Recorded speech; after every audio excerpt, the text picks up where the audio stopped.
La personne que vous voyez quand vous vous regardez dans le miroir est la seule personne à laquelle vous ne pouvez pas mentir. La vérité, c'est que c'est tellement facile de réussir de nos jours. Parce que la plupart des gens sont faibles.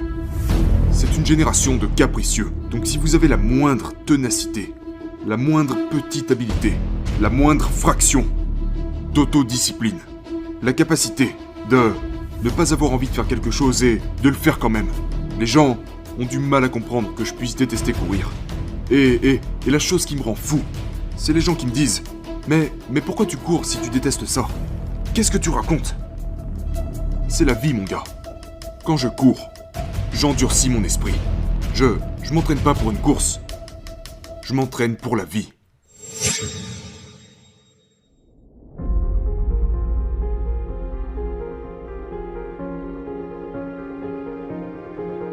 Aujourd'hui, notre invité est largement considéré comme l'homme le plus dur de la planète Terre. Il est l'un des plus grands athlètes d'ultra-endurance de tous les temps. Maintenant, si vous êtes tenté de dire qu'il est doté d'une génétique incroyable, d'une formidable éducation, ou même qu'il a eu recours au dopage, détrompez-vous. Il a grandi dans un foyer abusif, a passé ses années de lycée comme y étant l'un des seuls enfants noirs, d'une petite ville dans l'Indiana à environ 32 km de l'emplacement même où le Ku Klux Klan a été fondé. Il a enduré d'incessantes moqueries, et a tout juste réussi à finir sa scolarité avec une moyenne générale de 1,6 sur 20. Dans sa vie, il a lutté 2 fois contre l'obésité, pesant jusqu'à 134 kg. Il a souffert de graves allergies, d'un trait drépanocytaire et d'une maladie cardiaque congénitale qui lui a laissé un trou dans le cœur de la taille d'un jeton de poker. Il a grandi en se sentant faible, fragile, sans aucune estime de soi. Mais malgré tout ça, un jour il a finalement décidé qu'il allait arrêter de vivre cette vie-là et commencer à botter quelques culs. Cette décision l'a mis sur la voie de l'amélioration et a fait de lui l'homme le plus résistant de la planète Terre. Il est le seul membre des forces armées américaines à avoir complété la formation Navy SEAL, la US Army Ranger School et la Air Force Tactical Air Controller Training. Il est passé à travers la tristement célèbre Semaine de l'Enfer, connue pour anéantir l'être humain 3 fois, dont 2 en une seule année, et une qu'il a commencé et terminée avec de multiples fractures de stress et une hernie. Il a servi au combat en Irak, il était le garde du corps du premier ministre d'Irak, il a détenu le record du monde du plus grand nombre de tractions effectuées en 24 heures, s'élevant à 4030. Il a couru 8 courses consécutives de 160 km en l'espace de 8 week-ends consécutifs. Il a déjà couru plus de 11 200 km en une seule année, ce qui équivaut à 267 marathons. Donc aidez-moi à accueillir l'homme qui a déjà couru un ultramarathon avec une pneumonie, le roi de la rigueur, David Goggins.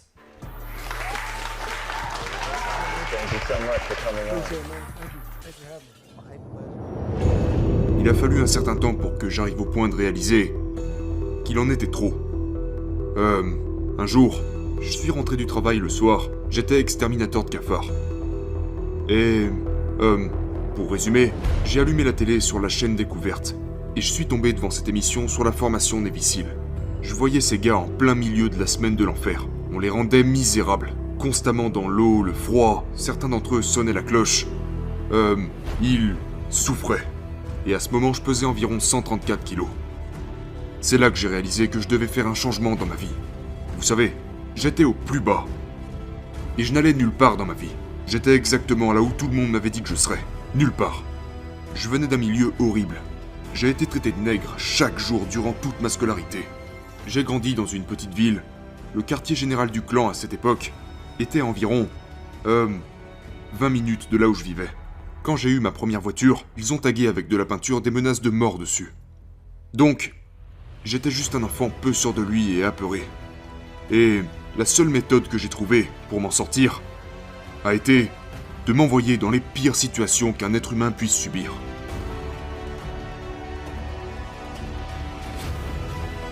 Personne ne m'a aidé. Mon père a fait de ma mère une personne tourmentée. À l'époque, elle jonglait avec 3 emplois, donc elle n'était jamais là.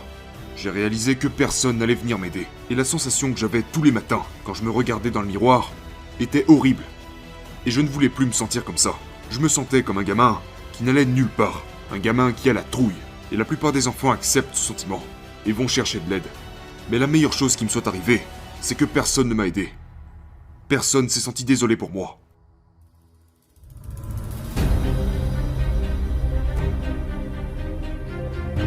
J'ai dû comprendre que je n'allais pas être ce gamin fragile toute ma vie.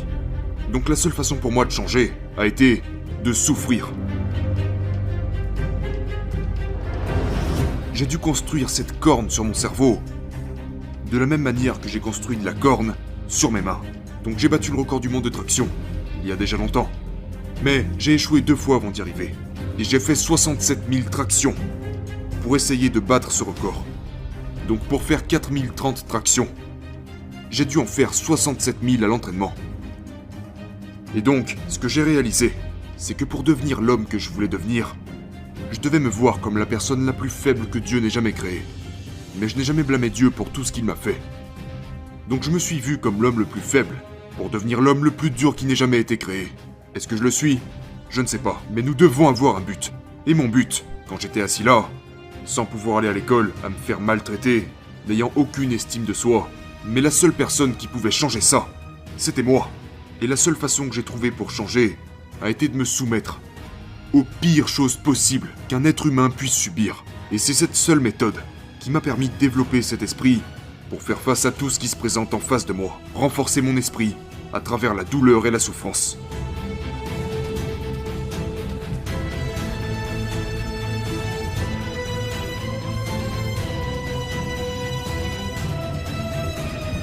Le seul et unique moyen d'arriver au bout du chemin est d'accepter le fait que vous devez souffrir pour grandir.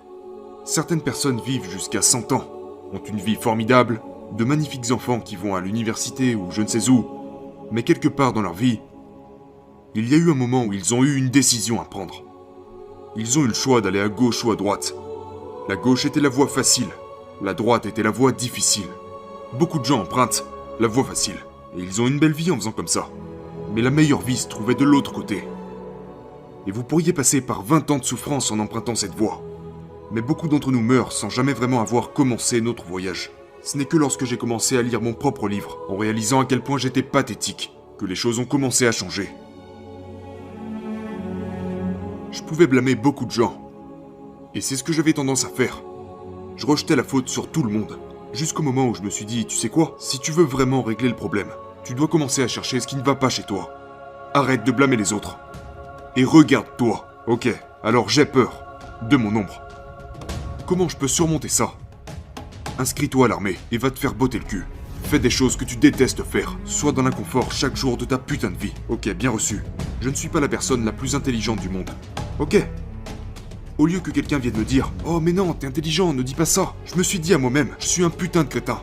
Ok, bien reçu. Maintenant, comment tu vas devenir plus intelligent? En t'éduquant.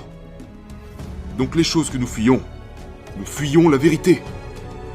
Nous fuyons la vérité, mon gars.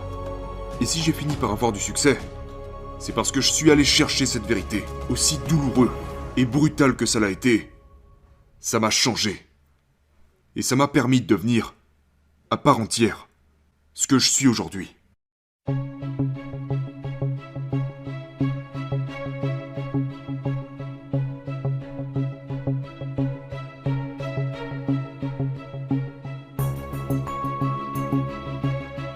Je connaissais rien aux ultramarathons.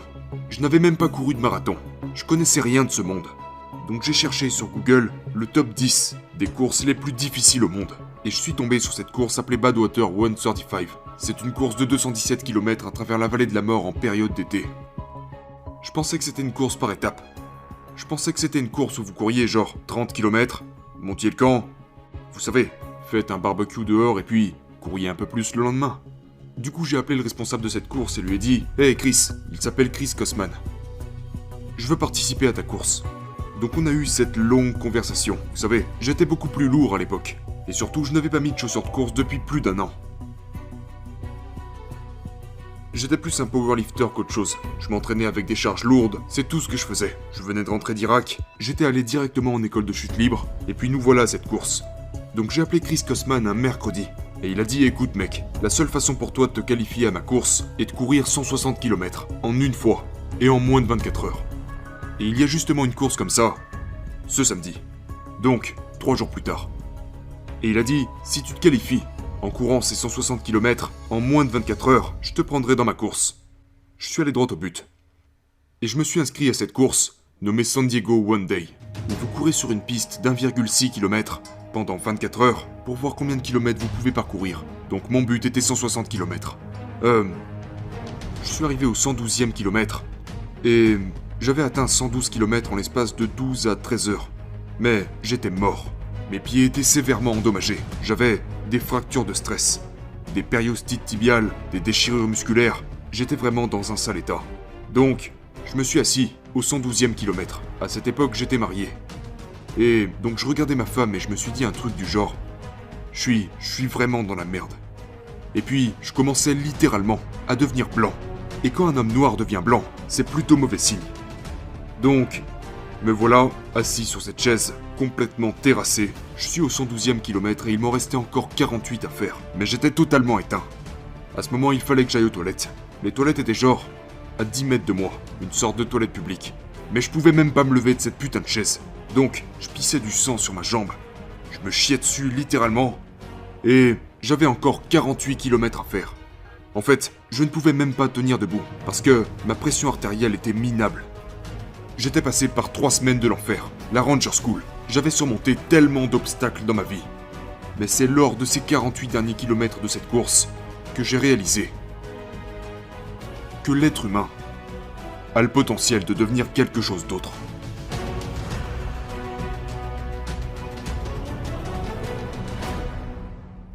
Nous avons la capacité d'aller dans un tel espace. Votre cerveau et votre corps, une fois connectés ensemble, peuvent faire n'importe quoi.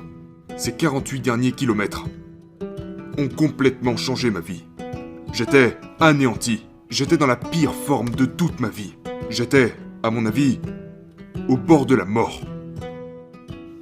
Et j'ai été capable de fragmenter ces 48 kilomètres en petites étapes. J'étais tellement motivé. Je ne dirais pas motivé parce que la motivation c'est de la merde. La motivation fluctue en permanence. Quand t'es animé, tout ce qui se trouve en face de toi sera détruit. Donc, j'étais assis sur cette chaise et j'étais tellement animé par l'idée de terminer cette course.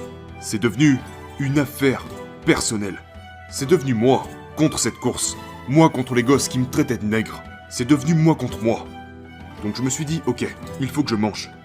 Il faut que j'arrive à me lever avant de pouvoir penser à la suite et parcourir ces 48 km. Donc j'ai coché toutes ces petites étapes. J'ai réussi à me lever. Une fois debout, j'ai commencé à marcher sur la piste avec ma femme à l'époque.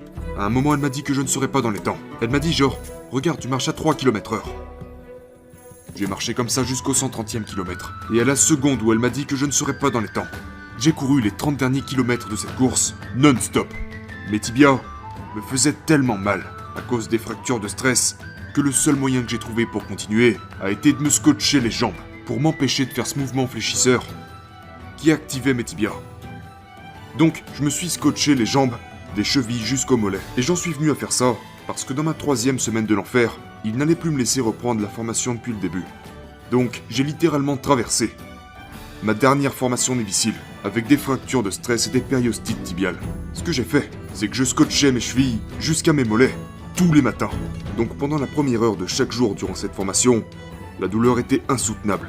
Mais ce qui se passait, c'est qu'au bout d'un moment, mes jambes s'engourdissaient.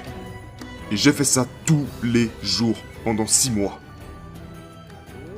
Et c'est aussi comme ça que j'ai traversé ma 3e semaine de l'enfer. Parce que mes 2 premières semaines de l'enfer m'avaient tellement détruit que le commandant a fini par me dire « Hey, c'est la dernière fois qu'on t'autorise à revenir. » Et c'est à partir de là que j'ai eu l'idée de faire ça. Donc, après tout ça, les gens peuvent écouter ça et dire « Ce mec est sadique, ce mec est fou. » Non, si vous regardez dans quel contexte j'ai grandi, vous vous rendrez compte que j'étais juste un enfant apeuré, qui a finalement trouvé quelque chose qui l'anime et qui lui a permis de devenir quelque chose de bien meilleur que ce qu'il pensait être. C'est tout ce que c'est.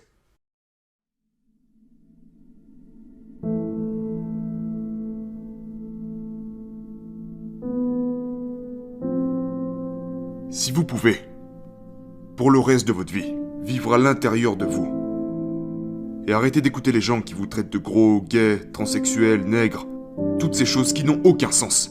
Tous ces gens peu sur deux qui essayent de vous rendre aussi faible qu'eux. Ne les laissez pas entrer dans votre tête. Vous devez être ce que Dieu veut que vous soyez. Ou peu importe en quoi vous croyez, je m'en fous de savoir en quoi vous croyez. Vous devez prendre toutes ces choses et vous en débarrasser. Vous devez croire en une seule chose, et cette chose c'est vous-même. Et je ne dis pas de ne pas croire en Dieu ou ce en quoi vous croyez, mais si vous voulez trouver la grandeur en vous-même, vous ne la trouverez pas en lisant un livre, ou même en m'écoutant. Je vous donnerai peut-être l'étincelle, mais vous devez aller à l'intérieur de vous-même pour trouver cette grandeur. Et ça veut dire que vous devez rester silencieux, fermer votre grande gueule, aller dans une pièce, calmer vos pensées, et chercher votre âme, chercher vos capacités. Et vous trouverez. Mais si vous ne cherchez pas, vous ne trouverez rien.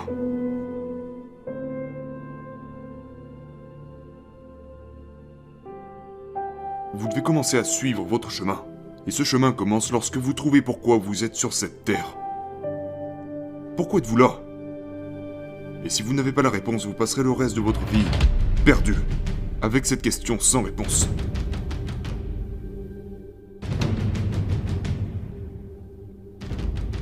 Le pot à cookies est quelque chose que j'ai constitué avec tous les échecs par lesquels je suis passé, toutes les choses auxquelles j'ai échoué avant d'y retourner, toutes les choses qui m'ont anéanti, toutes les choses qui m'ont demandé énormément de discipline. J'ai rassemblé toutes ces choses dans le pot à cookies, parce que dans les moments de galère, même les hommes les plus durs, en plein milieu de la douleur, oublient à quel point ils sont durs. Parce que c'est ça la souffrance. La souffrance est un test, c'est tout. La souffrance est le véritable test de la vie. Et donc je garde toujours ce pot à cookies dans mon esprit. Et à chaque fois que je me retrouve en mauvaise posture, je prends une seconde. Je sors de ma vie pendant une seconde, j'ouvre le pot à cookies, je pioche dedans. Oh, enfoiré, t'as été dans 3 putains de semaines de l'enfer.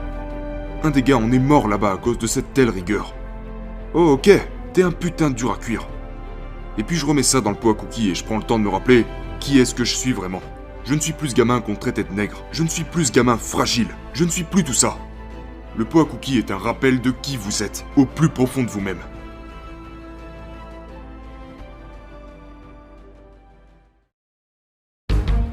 Mon dialogue interne et la visualisation sont 2 clés à mon succès. Je croyais vraiment, pendant les 30 derniers kilomètres de cette course, que j'étais indestructible. J'étais au milieu de cette course avec le dos brisé, du sang en guise d'urine qui coulait le long de mes jambes, des fractures de stress. Et j'utilisais tout ça comme carburant. Au lieu d'utiliser ça négativement, je me suis dit à moi-même, mais qui sur cette putain de planète serait encore en train de courir là maintenant ? Je l'étais. Je l'étais. Je suis l'enculé le plus résistant de cette putain de planète. Est-ce vraiment le cas ? J'en ai rien à foutre. À ce moment-là, ce discours que j'avais avec moi-même m'a conduit jusqu'à la ligne d'arrivée. J'y ai cru. J'y croyais tellement que mon corps a fini par se dire « Il ne s'arrêtera jamais ». C'est ça. J'ai pris toutes ces choses négatives.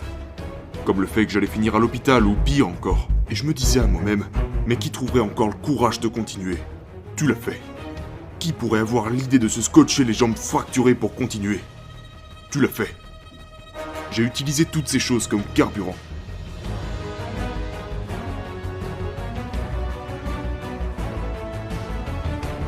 Maintenant, si vous pensez que je suis quelqu'un de malheureux, vous vous trompez.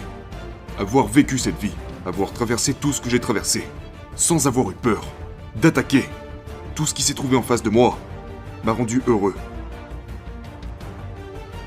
Je m'appelle David Goggins, mais j'ai créé ce gars.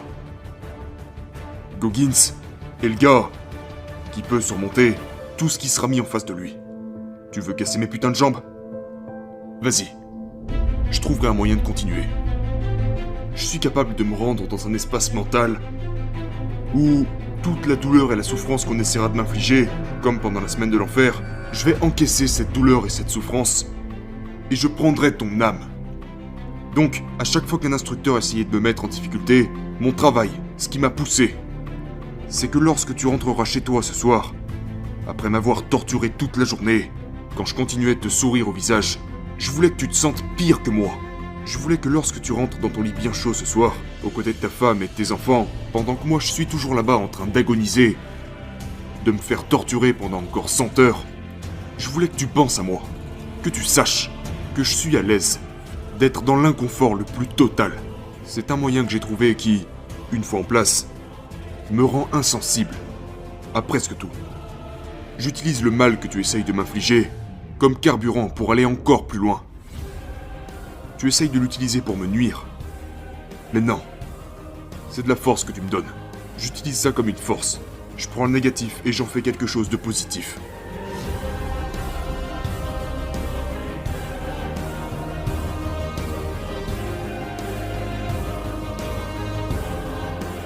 Renforcez-vous. C'est ok. Écoutez, c'est ok. Peut-être que les gens essayent de vous rabaisser, qu'ils se moquent de vous, qu'ils vous traitent de gros, de gays. C'est ok. Laissez-les faire. Ce qui compte, c'est qu'est-ce que vous allez faire maintenant. Ils ne contrôlent pas votre vie. Donc qu'est-ce que vous allez faire maintenant? Comment allez-vous retourner ça sur lui-même et dire « Ok, bien reçu. Maintenant je vais exploiter cette merde. » Et vous réentendrez parler de moi dans quelques années. Comment? C'est la seule question. Comment allez-vous faire ça? Renforcez votre esprit. Exploitez votre plein potentiel. N'ayez pas peur du reflet dans le miroir. Parce que c'est tout ce dont vous pouvez avoir peur. Une fois que vous avez surmonté ce reflet dans le miroir, vous avez réussi.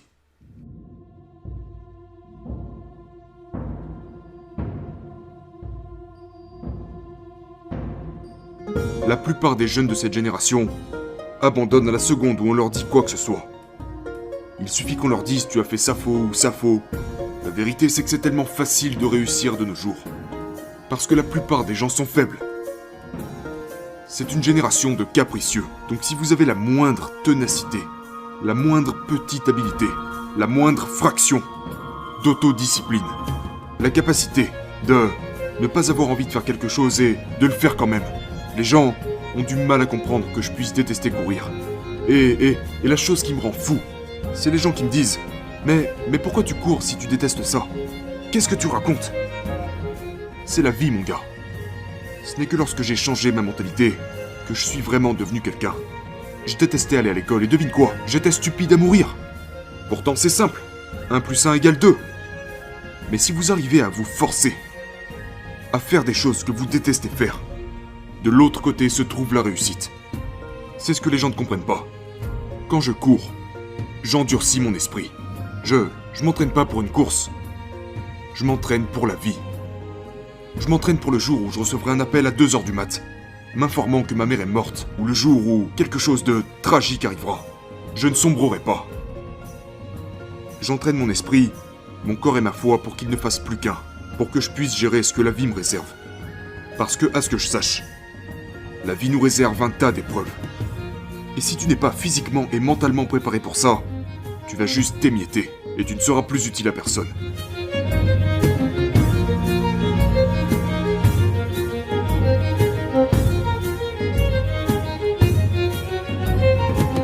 Je détestais sauter des avions. Je détestais tirer avec des armes à feu. Je détestais ce travail en tant que Navy SEAL. Mais je l'ai fait. Parce que je voulais me changer.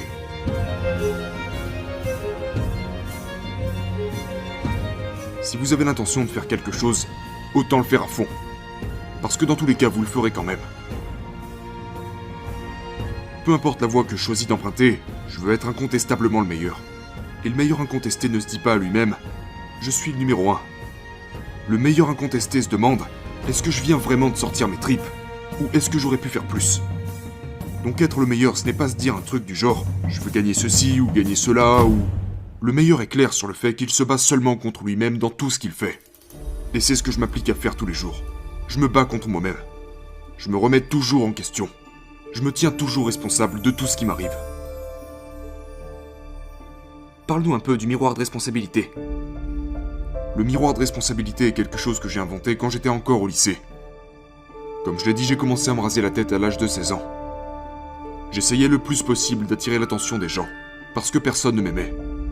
Donc je développais tellement d'identités différentes. Mon Dieu, il y a tellement de choses différentes que j'ai faites pour essayer de m'intégrer à tellement de groupes différents. Mais la personne que vous voyez quand vous vous regardez dans le miroir est la seule personne à laquelle vous ne pouvez pas mentir. J'essayais de faire en sorte que les gens s'intéressent à moi. Mais qu'est-ce que c'est pathétique. Donc j'ai commencé à me tenir responsable. Comment je vais me comporter aujourd'hui? Comment je me suis comporté hier? Et si je repérais chez moi un trait de caractère dont je n'étais pas fier, je l'écrivais sur un post-it et je le collais sur mon miroir. Et je ne le retirais pas tant que je n'avais pas résolu le problème. Et donc, si on avance jusqu'à ma dernière année de lycée, Je m'étais complètement réinventé.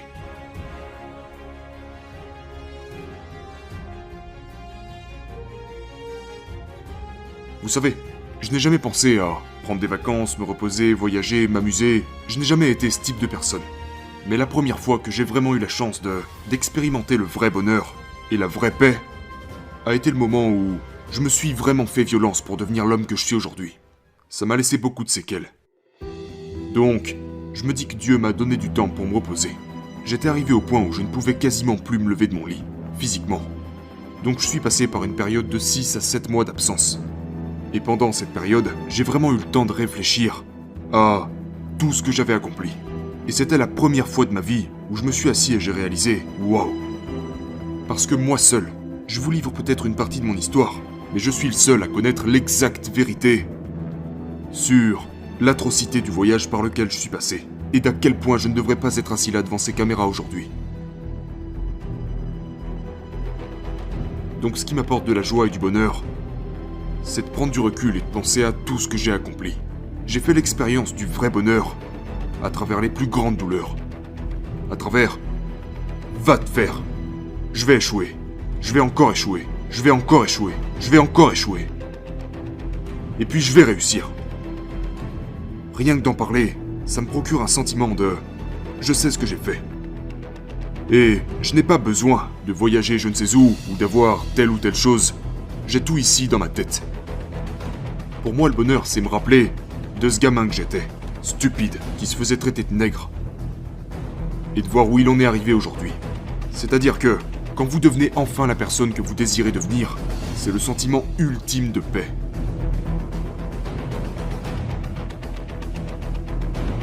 C'est de me souvenir de toute la souffrance de mon voyage, sachant que je n'ai jamais abandonné, que j'ai été guidé par quelque chose sur Terre.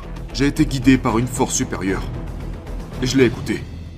J'ai emprunté le chemin avec le plus de difficultés. Talent non requis.